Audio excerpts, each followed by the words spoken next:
Hello everyone. पीछे समीक्षा में आप सभी का बहुत बहुत स्वागत है।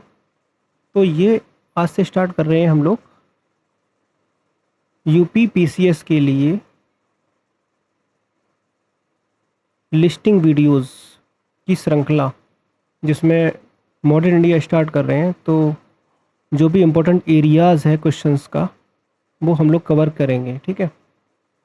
हालांकि सिलेबस काफ़ी ब्रॉड है, लेकिन सारा सिलेबस कवर करने वाले नहीं हैं। जो इम्पोर्टेंट एरिया है उसी को कवर करेंगे। और ये श्रृंखला जो है पीसीएस जो एग्ज़ाम है 6 दिसंबर को, उसी एग्ज़ाम पॉइंट ऑफ व्यू से हम लोग यहाँ पर डिस्कशन करेंगे, ठीक है।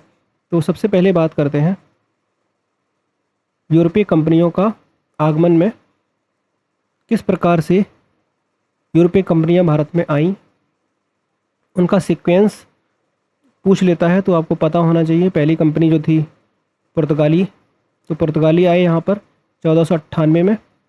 यहाँ पर वास्को ड गामा जो है, पुर्तगाली यात्री वास्को ड गामा भारत आया था। और यहाँ के स्थानीय शासक जमोरिन द्वारा जो है वास्को ड गामा का खूब धूम धड़ाके से स्वागत किया गया था, ठीक है। और इन्होंने जो है यहाँ पर व्यापार भी किया, भारत के साथ व्यापार किया, भारत से मसाले खरीदे, ठीक है। इनको काफ़ी प्रॉफिट हुआ था, काफ़ी फ़ायदा हुआ था। तो ये आपने पढ़ा होगा। तो यहाँ पे सीक्वेंस की बात करें तो सबसे पहले पुर्तगाली आए, उसके बाद देखो डच आए, फिर आए हैं अंग्रेज़, फिर आए हैं डेनिस, उसके बाद फ्रांसीसी आए। इनका ईयर जरूर याद रखना कि 1498 में देखो पुर्तगाली, फिर उसके बाद आप देखोगे 1605 में डच, फिर अंग्रेज आए हैं 1608 में, डेनिस आए हैं 1620 में, फ्रांसीसी आए हैं 1678 में, 1668 में, ठीक है। तो ये आपको पता होना चाहिए 1668। अब यहाँ पर कंपनी की स्थापना का वर्ष की बात करें तो ईस्ट इंडिया कंपनी की स्थापना हुई थी 1600 ईस्वी में, डच ईस्ट इंडिया कंपनी की स्थापना हुई थी 1602 में, और डेनिस ईस्ट इंडिया कंपनी की स्थापना हुई थी 1616 में, और फ्रेंच ईस्ट इंडिया कंपनी की स्थापना 1664 में हुई थी, ठीक है। तो इनके ईयर जरूर याद रखना। हो सकता है मैचिंग में दे दे या निम्न में से कौन सा सुमेलित नहीं, ऐसे बना देगा वो क्वेश्चन, ठीक है। तो ये कुछ फैक्चुअल चीज़ें हैं जो आपको याद रखनी है। अब देखो एक क्वेश्चन यहाँ से बनता है कि किस यूरोपीय शक्ति ने प्रथम फैक्ट्री की स्थापना कहाँ पर की है, ठीक है। तो देखो पुर्तगाली जब आए थे तो पुर्तगालियों ने पहली फैक्ट्री की स्थापना की थी कोचीन में। कब की थी? 1503 में। अन्य कई फैक्ट्रियाँ भी आपको व्यापारिक केंद्र देखने को मिलेंगे, गोवा है, दमनदीप है, कन्नूर है, ठीक है। इंपॉर्टेंट ये है, ठीक है। अगला देखो डच आए, डचों ने मसूलीपट्टनम में जो है पहली प्रथम फैक्ट्री की स्थापना की थी 1605 में। उसके बाद अंग्रेज़ों ने कहाँ पे की थी? अंग्रेज़ों ने देखो मसूलीपट्टनम में स्थापना की थी 1611 में, लेकिन ये अस्थायी थी। लेकिन स्थायी तौर पर जो है अंग्रेज़ों ने फैक्ट्री की स्थापना की थी, वो की थी सूरत में। कब? 1613 में, ठीक है। फ्रांसीसियों की बात करें तो इन्होंने जो है प्रथम फैक्ट्री की स्थापना करी थी सूरत में, और 1668 में की थी उन्होंने स्थापना। अन्य जगह पर यहाँ पर भी इन्होंने स्थापना की थी। तो आपको इतनी बातें यहाँ पे याद रखनी है, ठीक है। तो पहली फैक्ट्री कहाँ कहाँ पर इन्होंने स्थापित की थी, बहुत इंपॉर्टेंट है, याद रखना। अब नेक्स्ट बात करते हैं पुर्तगाली साम्राज्य नीतियाँ और उनके योगदान। अब यहाँ पर पुर्तगालियों की बात करें तो पुर्तगालियों में वास्को ड गामा आपको पता है कि 1698 में कालीकट केरल पहुँचा, जहाँ के शासक जमोरिन ने उनका काफ़ी स्वागत किया था, ठीक है। और पुर्तगालियों में बात करें तो पुर्तगालियों में जो पहला जो गवर्नर जो थे, पुर्तगालियों के पहले गवर्नर कौन थे? फ्रांसिस्को दी अल्मेड़ा, ठीक है। फ्रांसिस्को दी अल्मेड़ा, फ्रांसिस्को दी अल्मेड़ा थे, ठीक है। इन्होंने जो है ब्लू वाटर पॉलिसी, यहाँ देखो शांत जल की नीति, तो ये प्रथम गवर्नर थे जिन्होंने समुद्र पर एकाधिकार कर रखा था। मतलब पुर्तगालियों का वर्चस्व था समुद्र पर, ठीक है। पूरा व्यापार को इन्होंने कैप्चर कर रखा था, समुद्री व्यापार को इन्होंने कैप्चर कर रखा था। और इन्होंने ब्लू वाटर पॉलिसी नीति जो है ब्लू वाटर पॉलिसी लागू भी की थी, बहुत इंपॉर्टेंट है। इन्होंने फ्रांसिस्को दी अल्मेडा ने। अगला देखो फ्रांसिस्को दी अल्बुकर्क। ये इंपॉर्टेंट क्यों है? क्योंकि इनको पुर्तगाली शक्ति का वास्तविक संस्थापक कहा जाता है, ठीक है।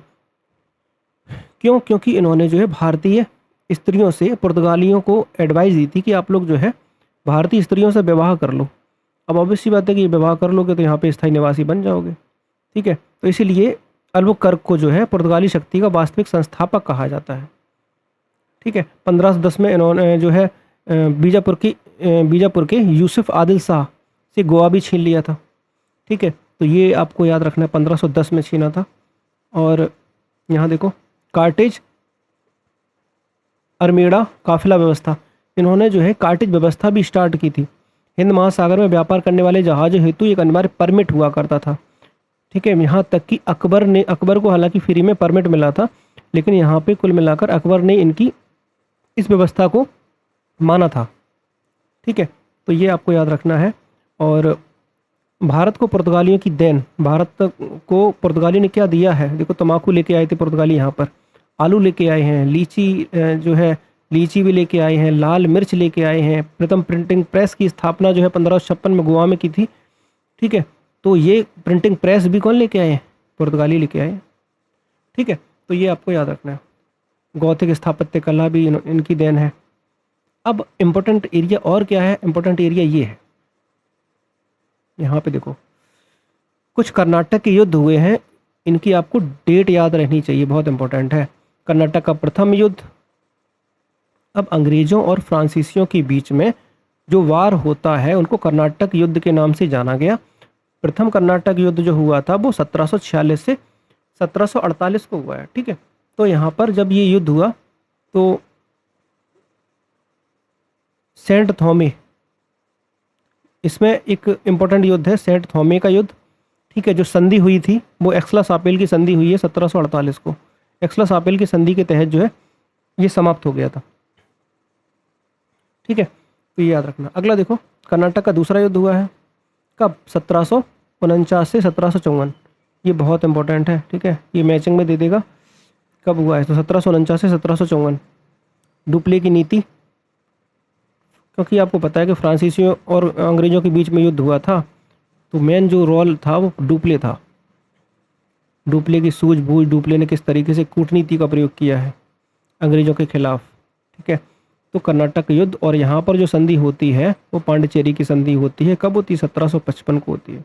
तो 1755 को पांडिचेरी की संधि के साथ ही द्वितीय कर्नाटक का युद्ध समाप्त हो जाता है।